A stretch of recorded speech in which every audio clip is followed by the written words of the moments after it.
पल पल करो प्रणाम।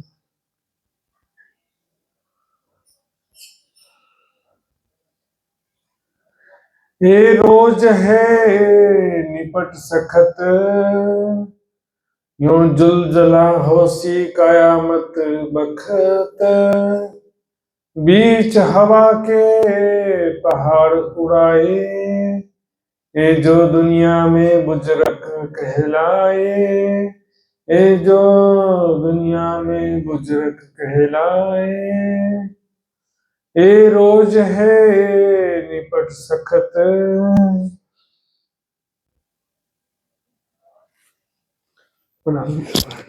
ये रोज है निपट सखत।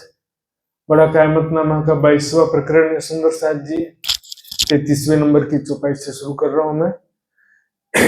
इतना समझ लिया है दुनिया वालों ने कि आसानी से उस समय कोई तकलीफ नहीं होगी, कर्मों का फल भी नहीं मिलेगा हमको, बस सॉरी बोलने से छुटकारा मिल जाएगा, ऐसा समझ लिया। पश्चाताप भी ऐसे नहीं होता है। अंतिम समय, जगत के अंतिम समय को भी यदि नहीं समझ सकते हैं तो मनुष्य का भी जब मृत्यु का समय होता है उसको भी देख लें आंखों से, कितनी पीड़ा का समय होता है सुंदर साथ जी। और यदि हम इतना ब्रह्म ज्ञान पा करके भी उसी तरह से तड़प तड़प के मृत्यु को प्राप्त हो तो ब्रह्म ज्ञान प्राप्त करने का लाभ क्या हुआ सुंदर साथ जी। और उस समय, कठिन समय तो आना है, लेकिन हर किसी के लिए वो समय कठिन नहीं होता है। हर किसी के लिए मृत्यु का समय दुखदायक नहीं होता है, और जगत का अंतिम समय भी हर किसी के लिए दुखदायक नहीं होगा। देवे खुदा खुशखबरी तिनको जिनके नेक अमल, जिनकी अच्छी रहनी, अच्छी आचरण जीवन में, जिन्होंने सेवा, समर्पण, त्याग और साधना भक्ति में जीवन व्यतीत किया है, उनके लिए तो खुशी का समय। जिसने 30 दिन रोजा रखा है उसके लिए ईद का दिन खुशी का दिन है, और जिसने रोजा रखा ही नहीं उसके लिए ईद का दिन कोई खुशी का दिन होता है नहीं है। सुंदर समय तो बहुत कठिन है सुंदर साथ जी। ये रोज है निपट सखत, बहुत कठिन समय। चाहे भागवत में देखो, चाहे कुरान में देखो, चाहे बाइबल में देखो, अंतिम समय की जो भी बातें लिखी है सुंदर साथ जी, श्रीमद् भागवत में भी लिखा है कि मनुष्य का जीना ही बहुत मुश्किल हो जाएगा। अपना पेट पाल लेना ही सबसे बड़ा पुरुषार्थ माना जाएगा। जो धनवान होगा न्याय व्यवस्था को अपने अनुकूल कर सकेगा। इसमें संसार में सुंदर साथ जी अभी ही परिस्थिति खराब है और दिनों दिन खराब होते ही जाएगी, लेकिन ये मात्र ट्रेलर है सुंदर साथ जी। असली में अभी जो समय आने वाला है, एक बहुत बड़ी विपदा, एक बहुत बड़ी विभीषिका संसार में आने वाली है, मानो या ना मानो। और उसकी तैयारी अभी से करना पड़ेगा सुंदर साथ जी। भी एक आध ग्रंथ झूठे हो सकते हैं, सभी अभी तो कितने महापुरुष भी पुकार पुकार के कर रहे हैं।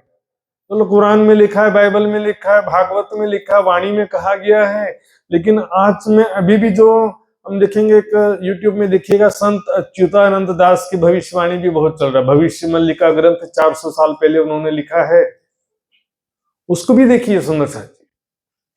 वो तो स्पष्ट रूप से कह रहे हैं कि बुद्ध निष्कलंक स्वरूप जगत में प्रकट हो चुके हैं। अभी नहीं, 400 साल पहले कहा उन्होंने। और अकेले नहीं, उनके साथ में हजारों उनके डेवोटीज भी संसार में आए हैं, लेकिन अभी वो छिपे हुए हैं कहा, क्योंकि किसी को जरूरत ही नहीं है अभी। सब ये भौतिक सुखों में डूबे रहना है सबको। भक्ति भी क्यों करना है संसारिक सुखों के लिए? जो अच्छा कर्म किया नहीं है उसका फल चाहिए सबको, और जो पाप किया उसका फल से बच जाए सोचते हैं। बिना मेहनत के संसार में सुख भी मिल जाए और मुक्ति भी मिल जाए मात्र सदगुरु की कृपा से, हमको कुछ करना ही ना पड़े। सुंदर है जी, सोचिए जरा। तो उसमें क्या लिखा है कि संसार में एक बहुत बड़ी विपदा आएगी, और किस रूप में आएगी पता नहीं, लेकिन आएगी जरूर। उसमें पूरे पृथ्वी में टोटली मात्र 66 करोड़ लोग जिंदा बचेंगे। मेजॉरिटी 10% बचेगी, बाकी सब मृत्यु को प्राप्त हो जाएंगे। इतनी बड़ी विपदा कहा गया। बाइबल में भी लिखा है सुंदर साथ जी के चूजन पर्सन के कारण वो दिन घटा दिए गए हैं, नहीं तो एक व्यक्ति भी जीवित ना बचता। और लिखा है कि ऐसा कठिन समय कि भाई भाई को छोड़ के भागेगा और माता पिता बच्चे को छोड़ के भागेंगे, कि सबको अपने ही प्राणों की चिंता होगी। लेकिन इसमें समय समझिए, जो आने वाला है तो ठीक है, लेकिन यदि हम राज्य के भक्ति सेवा साधना में जीवन व्यतीत करें तो हमारे लिए वो समय घबराने की बात भी नहीं है। घबराने की बात किसके लिए? जो बुरे कर्म किए हैं ना, उनके लिए कहा कि जो अच्छे कर्म करते हैं उसके लिए बहिश्तों में, बागों के नीचे वहां पर दूध शहद की नदियां बह रही हैं, उनके लिए तो खुशी की बात है। और जो बुरे कर्म करने वाले उनके लिए दोजक की भट्टी गर्म हो रही है, कहा गया। जुलजुला हंसी कयामत बखत। जुलजुला मतलब जलजला, भूकंप, बाढ़, सूखा। हम देखते हैं पहले तो साल भर में भी एक आध कहीं तूफान सुनने को मिलता था। हर महीने देखे ना, कभी यहाँ उत्तरी पूर्वी तट में तूफान आ रहा, कभी पश्चिमी तट में तूफान आ रहा, कभी इंडिया में आ रहा, कभी अमेरिका में तूफान आ रहा है, समुद्री तूफान और सब प्रकार के। जहां रेगिस्तान है वहां बरसात हो रहा है, जहां बरसात होता था वहां सूखा पड़ रहा है। और ठंडी में ठंडी बढ़ गया, गर्मी में गर्मी बढ़ते जा रहा है, हर मौसम में बरसात में बाढ़ बढ़ते जा रहे हैं, सूखा पड़ रहा है कहीं पर। तो विपदाएं, ये तो ट्रेलर है सुंदर साथ जी। दो प्रकार की कयामत कहा गया है, छोटी कयामत और बड़ी कयामत। कयामतुल कुबरा और कयामतुल सुगरा। छोटी कयामत में क्या होता है कि ऐसे जो विपदाएं आती हैं, इससे संकेत मिलता है कि अंतिम समय नजदीक आ गया है। लेकिन जो महाप्रलय होता है वो तो बस स्वप्नवत हो जाता है, उसमें कोई टाइम लगता है नहीं। नींद खत्म, सपना खत्म। ये ट्रेलर है, इसमें क्या है कि हमको सावधान होने की जरूरत है। ठीक है, बहुत सारी भविष्यवाणियां भी फेल हो गई, कभी 1999, कभी 2012, 2029, सब कुछ भविष्यवाणियां ठीक है नहीं हो पाई। लेकिन जब होना होगा ना तो बिना भविष्यवाणी के आ जाएगा समय। और देखिए संसार की स्थिति कितनी परिवर्तनशील है सुंदर साथ जी। यहाँ पर जो बड़े बड़े हवा के पहाड़ उड़ाए जो दुनिया में गुजरात कहलाए, दुनिया में जितने लोग अभी बिना योग्यता के बड़े बन करके बैठे, उनकी बात है। जो योग्य है उनकी बात नहीं। बिना योग्यता के, जिनको ब्रह्म ज्ञान नहीं है तो भी ब्रह्म ज्ञानी बन के बैठे हैं, धर्माधिकारी बन करके बैठे हैं, लोगों को पदभ्रष्ट कर रहे हैं, भ्रमित कर रहे हैं। ये मुझे नहीं मालूम है बीमारी का इलाज, तो बोल दो कि भी दूसरे डॉक्टर के पास चले जाओ। लेकिन कोई नहीं, सभी को अपना पद और अपने शिष्य इन्हीं से लगे हुए, सारे जितने भी संप्रदाय हैं दुनिया में। और एक दो नहीं, अभी इसी के 11वें प्रकरण में चौपाई आती है, हर एक जमात बहुत मेला, हर इनकी सो मुराद किबला, जब पहुंचे ए शरत तो बाहर न जाना 3 वक्त। लेकिन इतने सारे संप्रदाय हैं, इतने सारे गुरुजन हैं, और किसी के पास भी भीड़ की कमी नहीं है। हर एक जमात बहुत मेला, लेकिन हर इनकी सो मुराद किबला, उनकी मुराद ये ना इच्छाएं ही उनका पूज्य है। इष्ट से लेना देना नहीं है उनको। इच्छा पूर्ण नहीं होते इष्ट भी बदल लेते हैं। तो इसमें जो अहंकार लेके भी बैठे हैं, उस दिन सबका अहंकार भी चूर चूर हो जाएगा। बुजुर्गों धोखा क्यों ए ना जाए, तो बखत ऐसा दिया दिखाए। ऐसा कठिन समय दिखाने का कारण यही है सुंदर साथी। अभी इसमें देखा था अपने कोरोना के समय में सारे धार्मिक बन गए थे। हाँ, सब भी सत्संग वत्संग भी बढ़ गया और दान पुण्य भी करने लगे, सारे धार्मिक बन गए। और उसके बाद जैसे ही कोरोना का समापन हुआ, वापस इतना फुल स्पीड से माया में वापस डूब गए सर। सुंदर साथ जी, तैयारी अभी समय, जब तक शरीर स्वस्थ है, सांसारिक परिस्थितियां अनुकूल है, अभी समय है हमारे पास तैयारी करने का। जब मृत्यु का समय नजदीक आएगा तब कुछ भी ना कर सकेंगे हम। अभी किए हुए अच्छे कर्म उस समय काम आएंगे।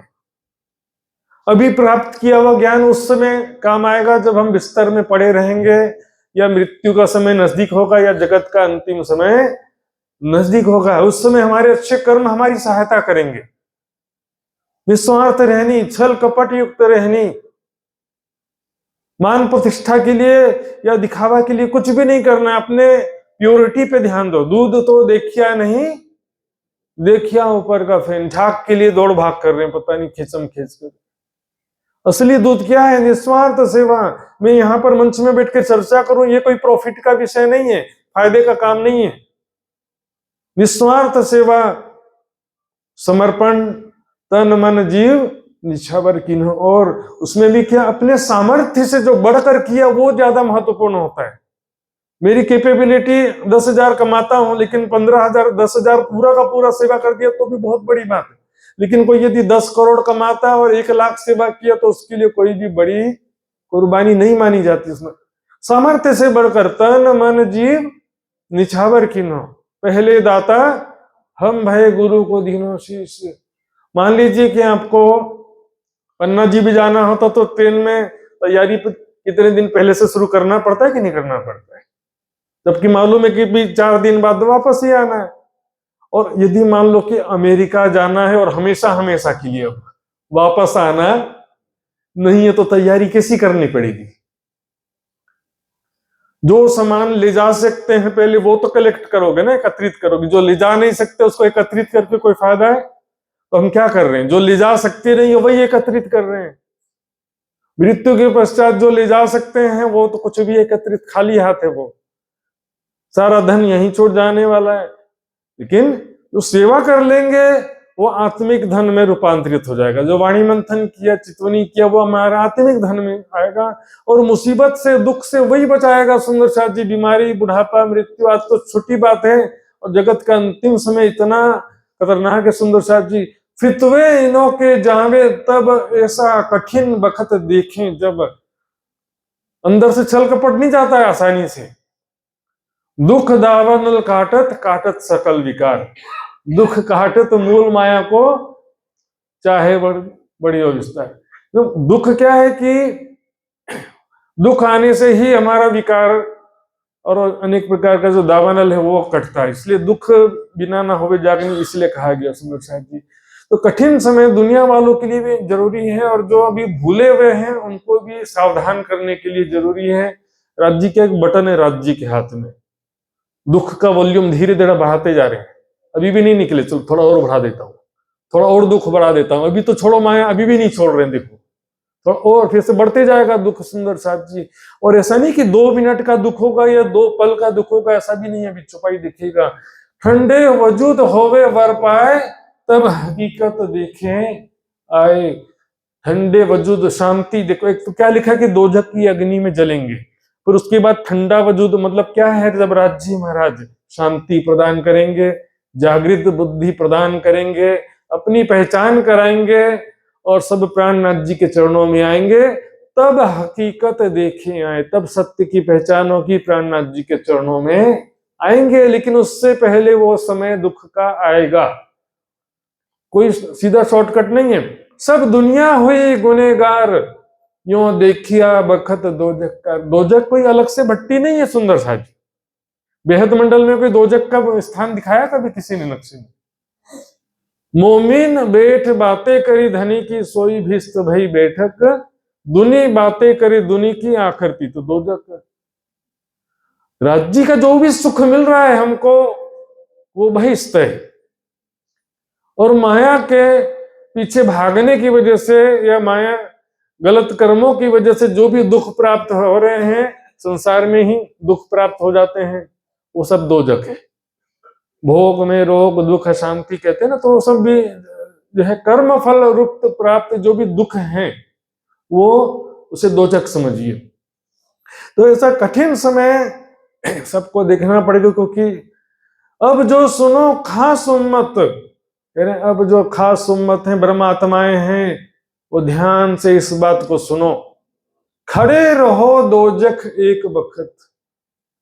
क्या लिखा है कि जन्नती और दोजखी आजू बाजू में ही समझो। इस कंपाउंड में जन्नती है, बाजू वाले कंपाउंड में दोजखी, इस तरह से वर्णन किया है कि जन्नती दोजखियों को दिखेंगे कि देखो ये जल रहे हैं अग्नि में, और दोजखी जन्नतियों को भी देखेंगे कि ये देखो आनंद में मजे में ले बैठे हुए हैं सब।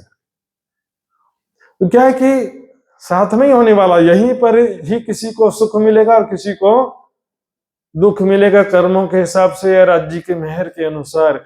खड़े रहो दोजख एक वक्त। जब दोजख की आग लगा दी जाएगी तब संसार में दुख बढ़ते जाएंगे, या बहुत दुख का समय जब आएगा तो उस समय में क्या करना है, खड़े रहो, एकांत में राज्य को याद करते, जहां पर भी हो वहीं पर राज्य की याद में लग जाओ। लेकिन उस समय में राज्य की याद में वही लग पाएगा जो अभी भी राज्य की याद में लग पाता है। अभी जो वाणी मंथन सेवा चितवनी कर पाता है उस समय भी वो कर पाएगा। अभी से जिसको अभ्यास नहीं है उस समय भी कर पाएगा।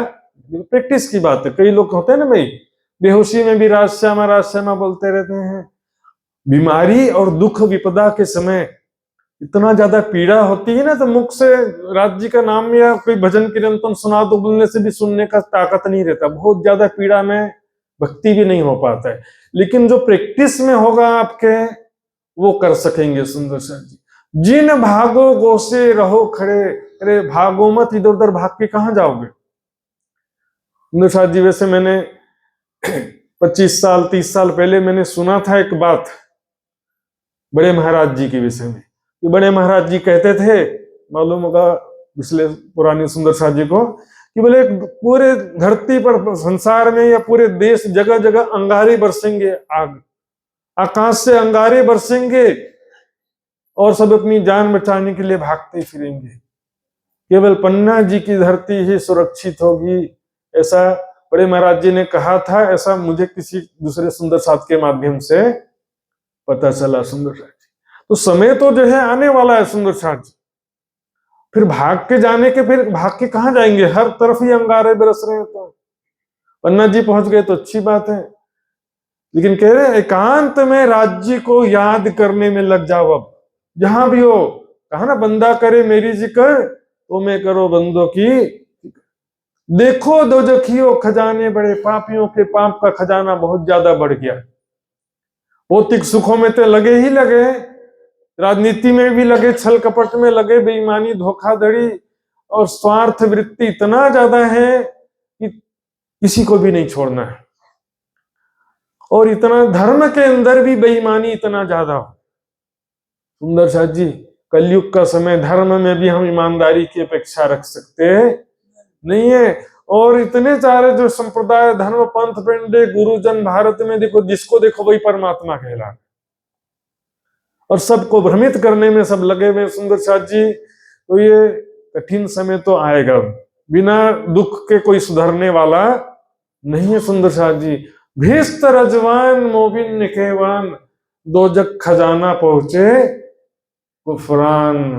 दोजक खजाना किसको पहुंचेगा?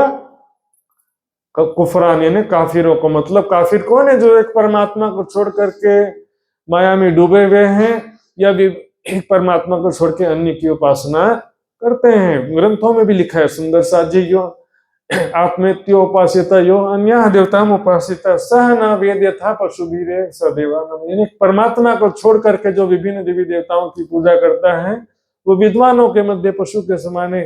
गीता के 7वें अध्याय में भी लिखा है कि संसारिक भोगों की कामनाओं से जिनकी बुद्धि हर ली गई है, ऐसे मनुष्य विभिन्न देवी देवताओं की पूजा करते हैं। ऐसा लिखा हुआ 7वें अध्याय में देख सकते हैं।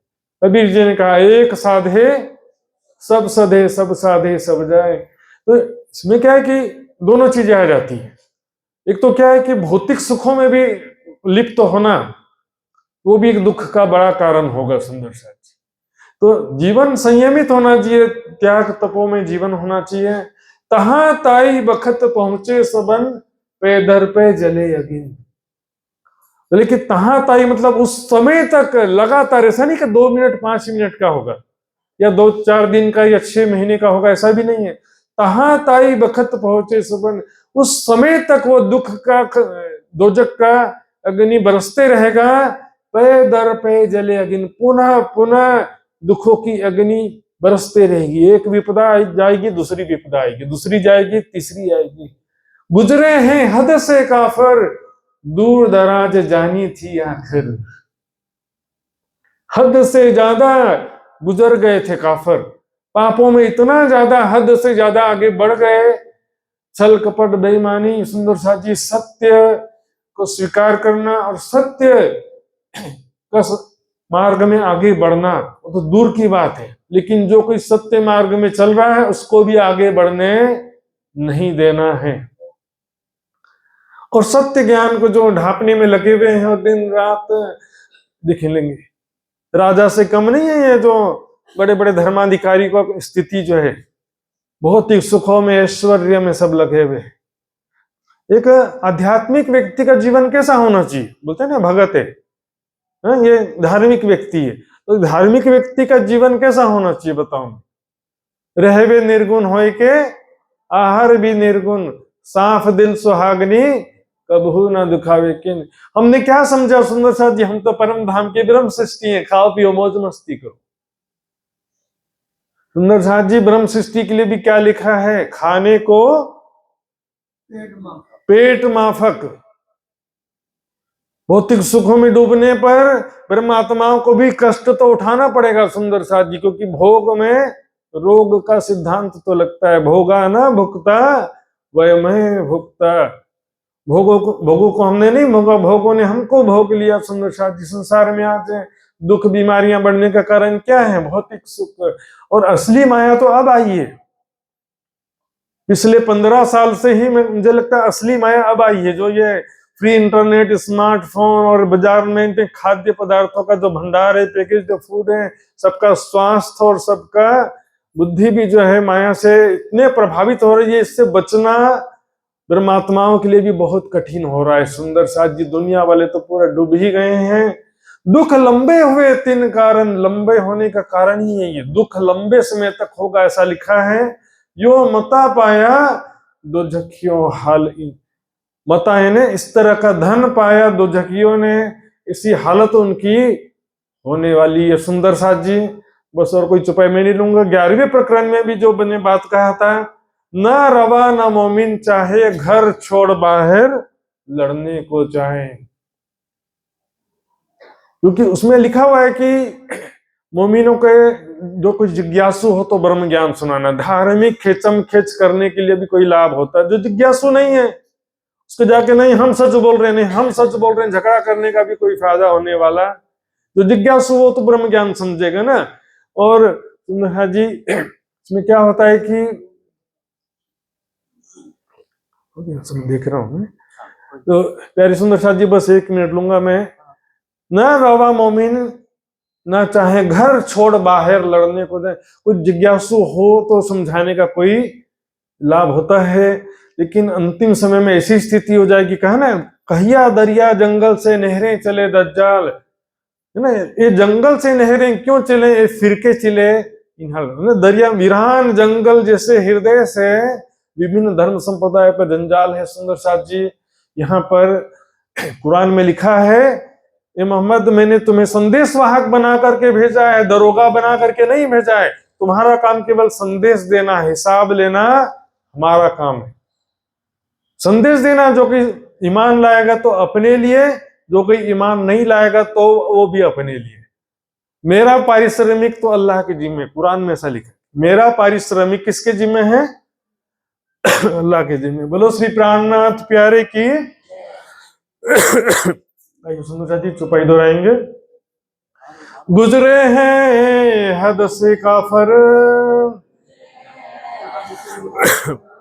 दूर दराज जानी थी आखिर, दुख लंबे हुए 3 कारण, यो मता पाया दो जखियो हाल इन, यो मता पाया दो जखियो हाल इन। बोलो श्री प्राणनाथ प्यारे की।